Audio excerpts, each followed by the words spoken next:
नमस्कार, मैं दौलत शर्मा और आप देखना शुरू कर चुके हैं SPN 9 न्यूज।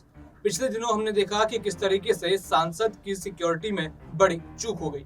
संसद जहां पे बताया जाता है कि 3 लेयर की बड़ी पक्की सिक्योरिटी यहां पर होती है, लेकिन उसमें भारी चूक सामने आती है। 13 दिसंबर का वो दिन जब यहां पर 2001 में जब आतंकी हमला संसद भवन पर हुआ था, तो उसको याद किया जा रहा था। उन 9 शहीद जवानों को श्रद्धांजलि दी जा रही थी, मगर उसी वक्त एक और वाकया हो जाता है जिसको कहा जाए लगभग यहाँ पर हमला होता है। लेकिन ये हमला कुछ नौजवानों युवकों द्वारा होता है कि वो दर्शक दीर्घा से सीधे लोकसभा की कार्रवाई में कूद जाते हैं।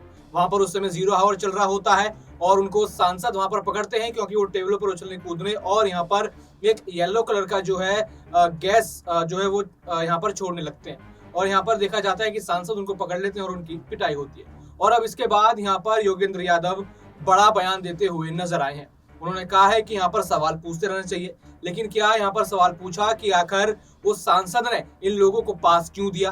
क्या उस सांसद की भी यहाँ पर मिली भगत थी? साथ ही साथ यहाँ पर बड़ा निशाना उन्होंने मारा कि क्या अगर कोई यहाँ पर वो उनमें से कोई एक भी मुसलमान होता तो क्या यही नजरिया लोगों को होता? इसी तरीके से वो इस पूरे मामले को देखते या क्या प्रतिक्रिया देते? सबसे पहले आपको सुनाते हैं कि योगेंद्र यादव ने इस पूरे मामले के ऊपर क्या कहा।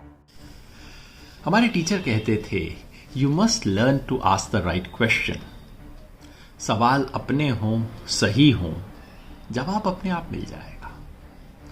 अब पार्लियामेंट वाले मामले को देखिए। मीडिया पूछता है ये सिक्योरिटी लैप्स कैसे हुआ?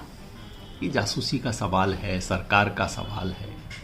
ऑपोजिशन पूछता है कि अगर पासवर्ड देने पे किसी एमपी की मेंबरशिप खत्म हो सकती है तो एंट्री पास देने वाले बीजेपी के एमपी के साथ क्या होगा? सोशल मीडिया पूछता है कि अगर इनमें से एक भी बंदा किसी पार्टी का होता, ऑर्गेनाइजेशन का होता या होता मुसलमान, तो क्या कुछ बवाल होता इस देश में? किस किस तरह की बातें बनाई जाती। लेकिन ये सबसे बड़े सवाल नहीं है। सबसे बड़ा सवाल है जो युवा के मन में है। एक लड़की जिसने हर डिग्री कर ली, सब टेस्ट पास कर लिए, उसके बाद भी उसको नौकरी क्यों नहीं मिलती?